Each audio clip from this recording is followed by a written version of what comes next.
sensible and the right way to do it. So I think each one of these items has to be looked at individually. The TDDs have gotten us in trouble, I know. The TIFs have gotten us in trouble. The county's in trouble. We're all in trouble. And I think every one of them needs to really be looked at very close before it's approved.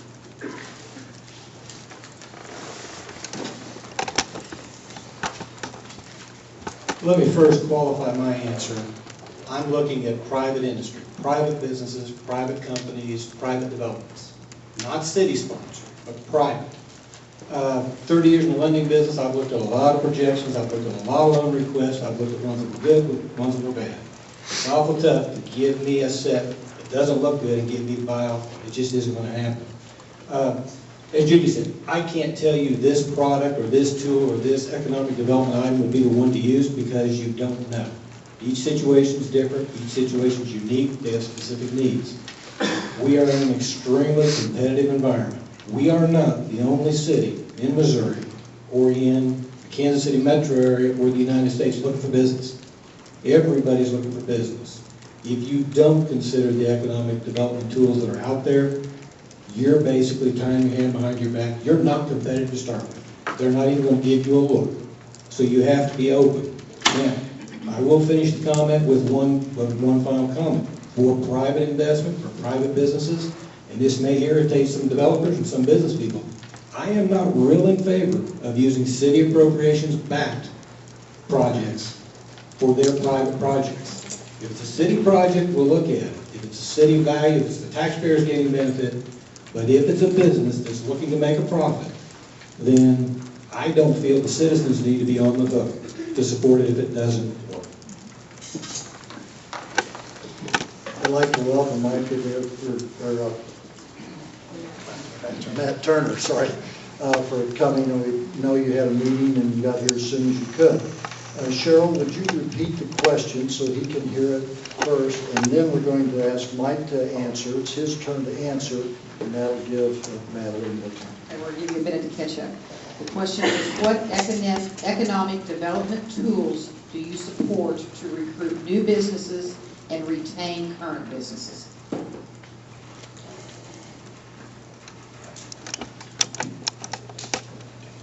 That's a very difficult question because without seeing the black and white in front of you, sometimes there can be a lot of gray area in there.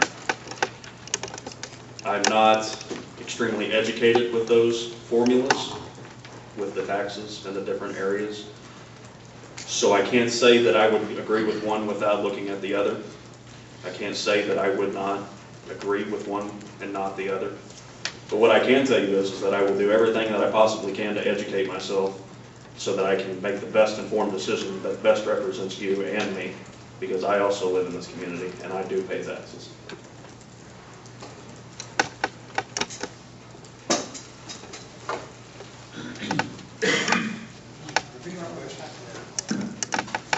What economic development tools do you support to recruit new businesses and retain current businesses?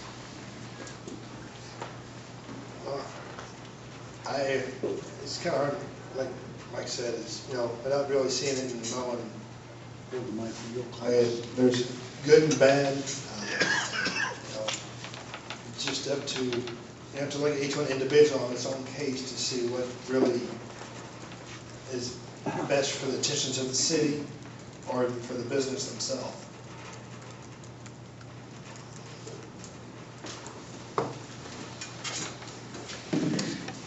Matt, would you like to take your minute for an introduction that the others had? Larry, you might tell him about this. Oh, and Linda's doing the timing. You have your minute and a half. She'll do the yellow card at 1 minute and the red card at a minute and a half. And you're not obligated to fill the whole time. Once your answer is done, that's fine. You have a minute to introduce yourself if you like. Hi, I'm Matt Turner, Lodgepole resident, been here my whole life. Graduated Harrisville in '95. Been married for 13 years. Today's my anniversary. Really, I'm going to get to my wife tonight now.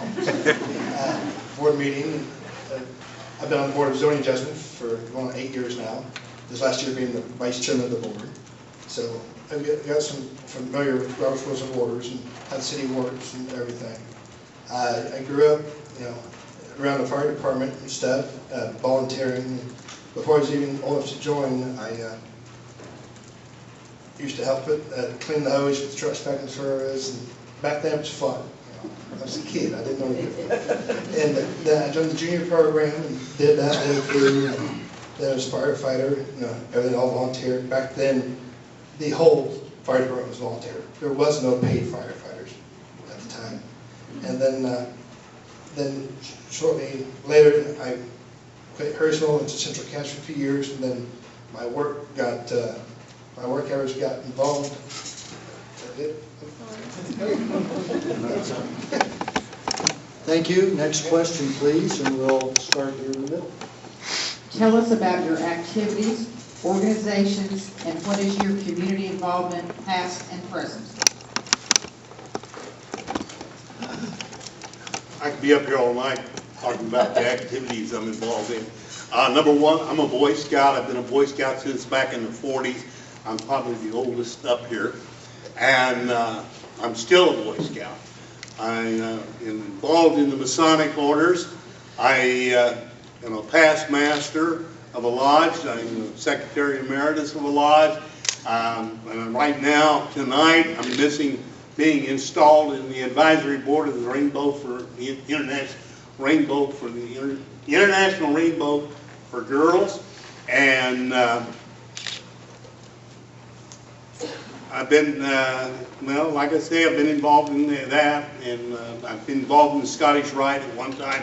I was on the board on the Child Disorders Clinic up at Children's Mercy, and it's dear to my heart.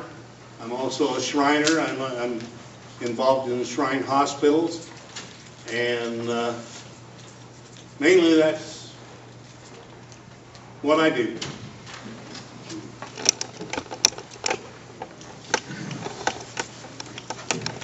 I'm like Morris, I think I could talk a long time on how I've been involved, because the older you get, the more involvement you have. And I started out, it was interesting to listen to Morris's things, because I was a rainbow girl. I worked in Cub Scouts. I was a den mother for 7 or 8 years. I have tied knots. I have, I've gone on hikes. I've learned how to do the little gizmos where they got their badges and things. It was a great ride. I was really involved in Chaldeans. At the time it was a federated club, and I was president for 2 years. I've been a member of that club for over 40 years, and they've done some really great things for Harrisonville, I might add. I was a Sunday school superintendent. I was a Bible school superintendent. I was a room mother. I have baked cookies and cut out hearts and done all the things that room mothers do, in addition to gathering socks for children that had no socks. That was before Bright Futures, and we had to do a lot of that at that time. I have just joined the Chamber of Commerce, and I have really enjoyed that. I am amazed at what the Chamber does for this community. I had no idea, and I would encourage everyone to join. You don't have to be a business. You can go in as an individual. It's a wonderful program. I was so honored 3 years ago to be inducted into the Harrisonville High School Hall of Fame. I don't believe I've ever been so just awed, and I just have to thank Harrisonville for doing that. I'm not really sure what they based it all on, but by golly, thank you. I have, did I do it? Bye. You didn't run out of spit. It goes quick.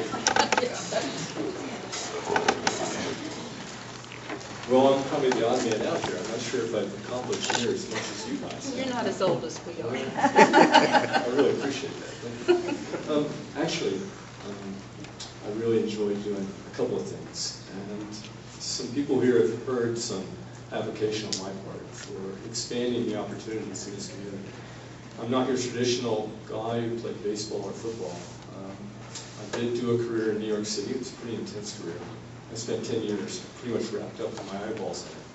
I got out of it, and I looked around and said, I could grow old and kind of maybe not do too well physically, or I could do something really interesting. And I got into climbing. So part of what you've heard from me tonight, part of my engagement process, part of my thinking skills, part of my ability to tie knots.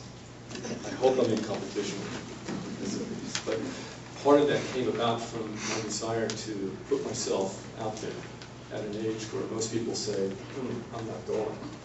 So I'm there. I've been a climber. I will continue to be a climber. I have a huge trip coming up in August.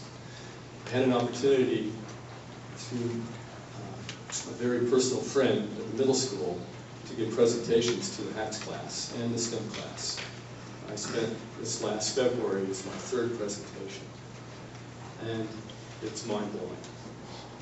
I will say that the people that have a passion for children is really, really interesting.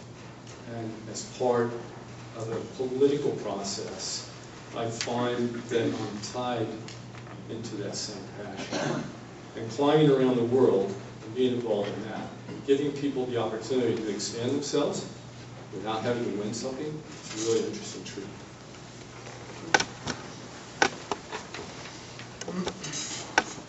Well, right now my biggest hobby is being alderman for Ward 3. I've been on a lot of committees. I've been with the group OB's been running for years, and the other hobbies I have, I like to go boating and go to the lake. I have a lot of boats and a lot of cars. I work on those. That's what I was doing tonight, putting in a furnace. And like I said, I retired from the Kansas City Star. That took up most of my life when I was younger. And I don't know what else to tell you about myself. That's just about it. I'm not too excited.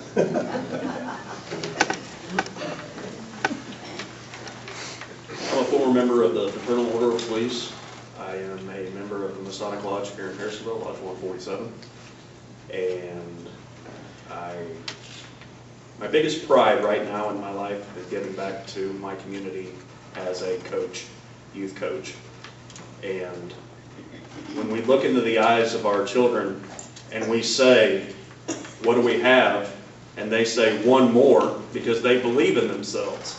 And they believe that no matter what struggles may be in front of them, that they know that they can create one more play, one more down, one more rush. No matter what it takes, we have cast into them that they believe that they can do it. And that is so important for the youth of this community to know that there is no obstacle, no matter what it is, no matter how high that mountain is, that they can take the next step, that they can put that next hand up, that they can put that next foot up, that they can go another drive, that they can walk out onto that mat, wrestling mat, and that no matter how big that person may be, or how big you may be, that you can do it. And that's a lot like life. If we all try our very best, no matter what it is, as I've said to my football players, what have we got? And it's one more. That is what we have. We have one more. We have another opportunity, no matter what it is. Live life to the fullest. That's what I do. Amen. Thank you. I've always been involved in my community. Growing up, like I said, I was on First Service, 10 years in that. Had to quit that because of work conflicts. I joined the Cass County House Lodge, been a member there for 17 years.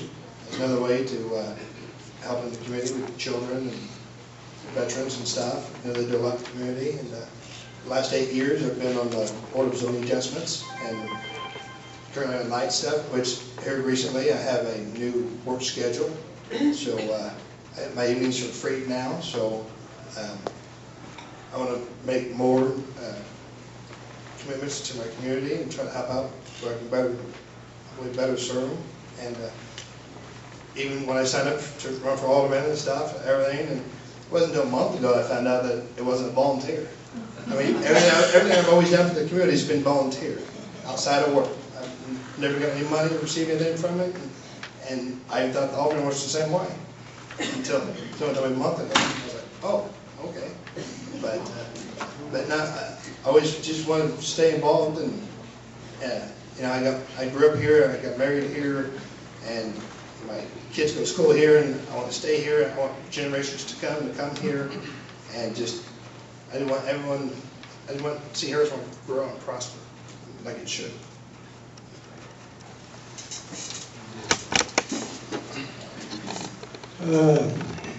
Since we've been in Harrisonville, as I said earlier, I took a year or so off, kind of recharged, if you will, coming from the previous community we were in, tried to figure out where I wanted to contribute, what I wanted to do for my new town. As they say, no good deed goes unpunished. You start volunteering for things, and before you know it, they engage you in about everything they can find. I've served on chamber. I think I'm working on my 3rd term there. Previous elected official and alderman for Ward 1, served a term there. Planning and Zoning Board, served a term there. Was involved with the Harrisonville Next Step Committee. The outgrowth is what you're having tonight. This committee still continues to function, still continues to help drive the community. The Team 21 committee that was put together to evaluate the police station and officers we have for that. I served on that committee. Economic development committees. With my finance background, economic development has always been a soft spot, a special part for me. Again, I want to see my community grow. I want to see it prosperous. Remember the Harrisonville Rotary Club? We do a lot of volunteer projects through there. The backpack program is one that just continually amazes me.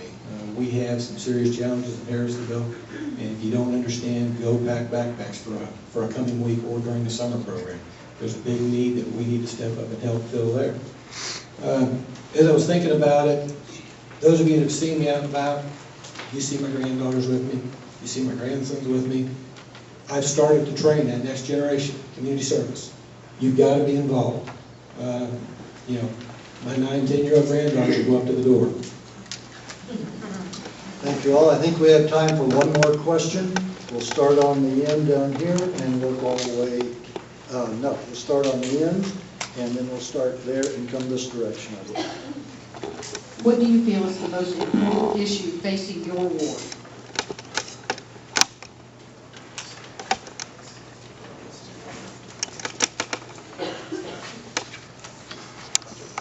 The most important issue facing my ward, I guess, would be make sure the voters are heard and that they get the representation that they want.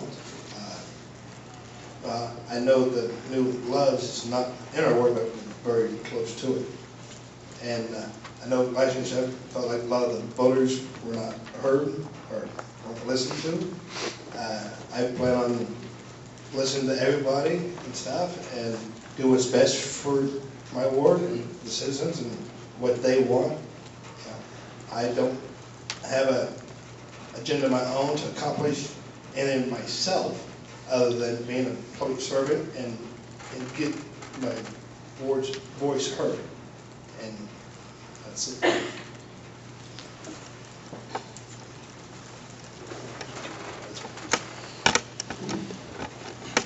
Having spoke with several of the citizens in my ward, it appears that housing is the biggest problem. We have a lot of blighted houses that are becoming an eyesore. And we also have some codes infractions that aren't being enforced because we don't have a new codes officer, which is unfortunate because some of these houses in our ward are a very eyesore. They are not pleasant to look at outside of your window. They are not pleasant to walk by. They do not feel safe. And that needs to be addressed.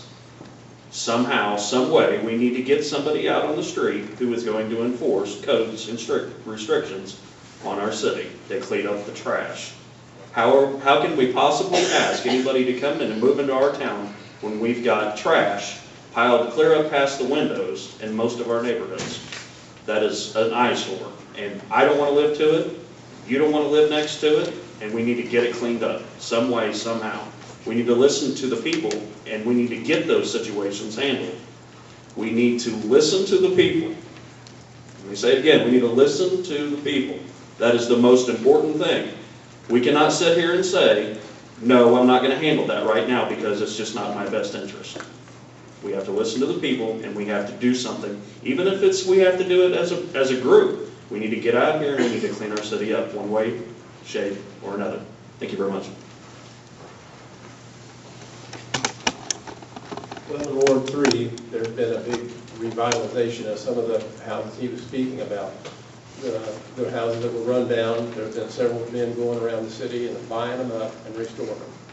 And they've been doing a real good job. There's one on Washington Street that just got finished last spring, and it was a place that looked like to me should have been torn down.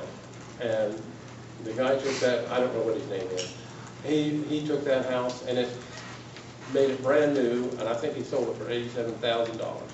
They probably bought about 12 of them that I know of in Ward 3.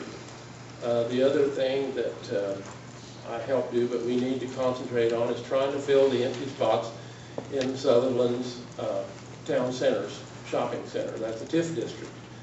And the city has to pay $250,000 every year that comes out of your pocket to try to keep their bond payment up, because they don't generate enough revenue, because they don't have enough sales.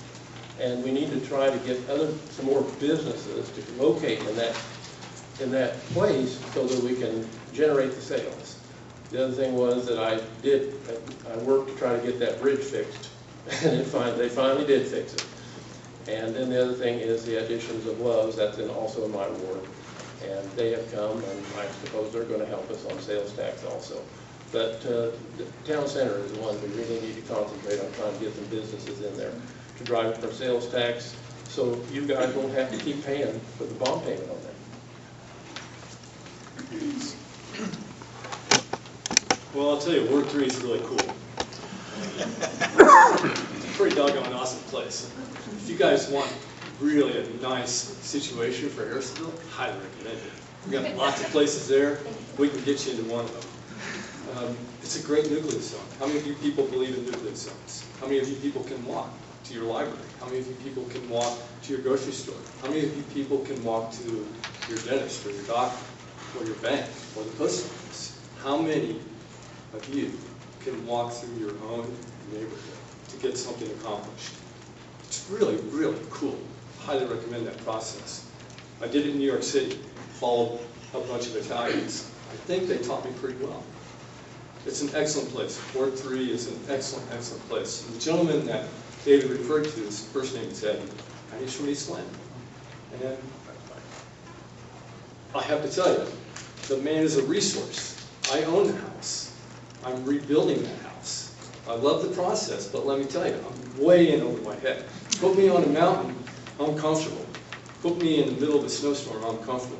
Put me up there with a bunch of wood, oh man, I'll get really scared fast. But Eddie is a gentleman that David has spoke well of. He's traveled around Ward 3, he's picked up some houses, he's rebuilt those houses.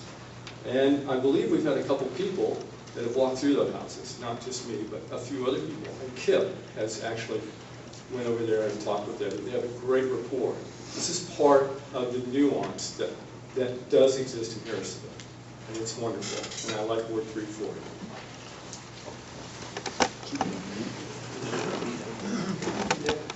For Ward 1, probably 2 or 3 things that resounded as I've talked to the citizens of Ward 1.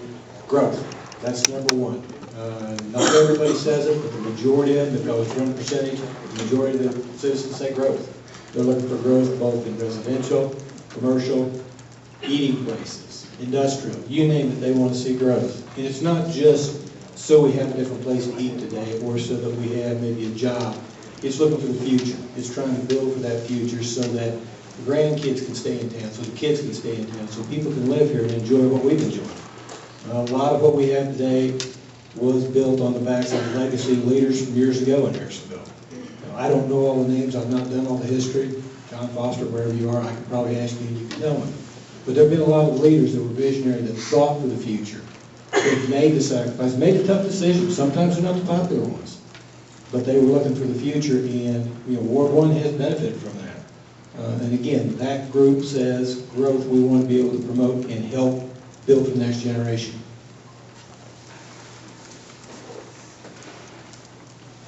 Ward 2 is the largest ward in town. We have a lot of agriculture areas, and we have three housing developments that, well, we're starting to finally get some houses in them. We got plots out there that we got housing, a housing development, we made 3 houses, and we're having to maintain all that. But the major problem I see in Ward 2 right now is the square. And we're finally starting to see a little bit of hope in the future for the square. And we've got another little problem in Ward 2, and that's homeless people. And people don't realize that we've got a lot of people around here that sleep outdoors. They eat out of the trash cans. And it's kind of my thought that if we can get those people talked into getting away from that sort of environment, it would be best for them and us.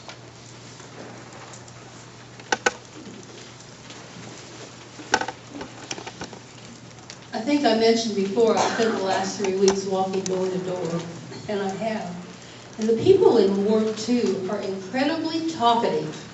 And I'm being really serious about this. Sometimes I knock on the door and I say, "Hi, I'm Judy Reese, I'm running for Ward 2 Alderman," and they say, "Oh, I'm so glad you're here. What is going on the square? Why is Harrisonville not growing?" Now, we do bring it to their attention, I'm sure Morris does the same, that we are growing and we are working at it, but we need to work harder, guys. We have got to get to the, I mean, these people are wanting restaurants. We get a lot of that. Get us some more restaurants. They want places to shop. They don't want to have to drive to Belton. They just want things here in Harrisonville that Belton and even Peculiar guys are coming up with some things that they want Harrisonville to grow. And that's what, to me, that's what our big problem is. We need to get people to come in, we need industry to come in, we need small business to come in, and we need everybody to pitch in. We need you to tell the people that you know in other places what a great place Harrisonville is, because it is. We've got a wonderful hospital, a wonderful school system, we have a park system to die for, and I could go on, but we need to get that word out so we can get Harrisonville to grow. All right, that's going to be the time we have for questions. I'm going to give each candidate 30 seconds for a summation. We'll start on the end here, and we'll work our way to the other end. Linda, I'll try and watch. Do a better job this time. Bottom line, be engaged. Talk to the people that are wanting to vote.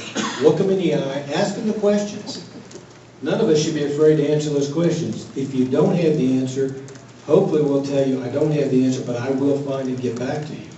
Again, be engaged. Encourage your neighbors to be engaged. Get out and vote. Small town America, we should have 80% turnout to vote. We should have that many people voting.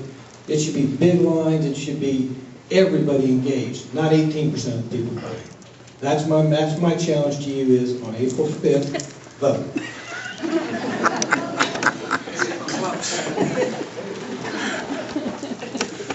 Yes, everyone in Ward 2, get out and vote for me. And there's one little thing I'd like to bring up. I had an idea. Everyone wants a fancy restaurant in town. Well, if you go to these other towns like Lawrence, you got many breweries, distilleries, or wineries that have a fancy restaurant. And I thought if we had something like that, we'd have the draw to draw people in to support it. And the idea come up of trying to get someone to open a winery on the square, and the city.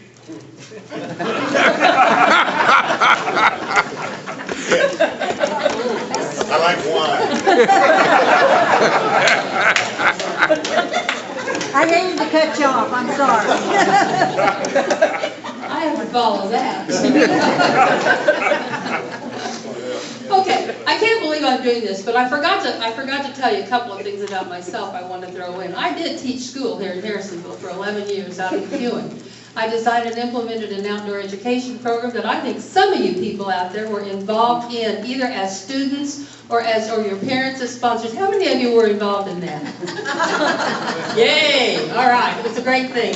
I taught school in Independence, and I was a principal there for many years. Now, I have to say pretty much the same things that these gentlemen have said. There's a lot of really important things that need to come to Harrisonville, and I want to be a part of them. And I will do the best I can to make sure that my ward is represented well. And when it is represented well, then hopefully it will take care of the entire city.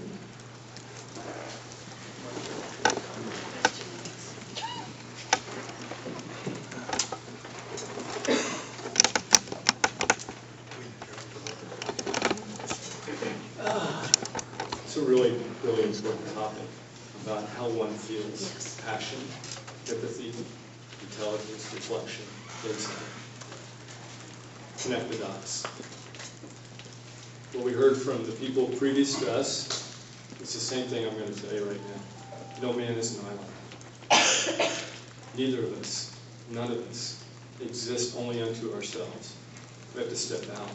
We have to step out for the other. We have to step out for ourselves. We need to grow ourselves. And right now I'm telling you, I'm growing. This is a very first for me. And I'm growing. Thanks.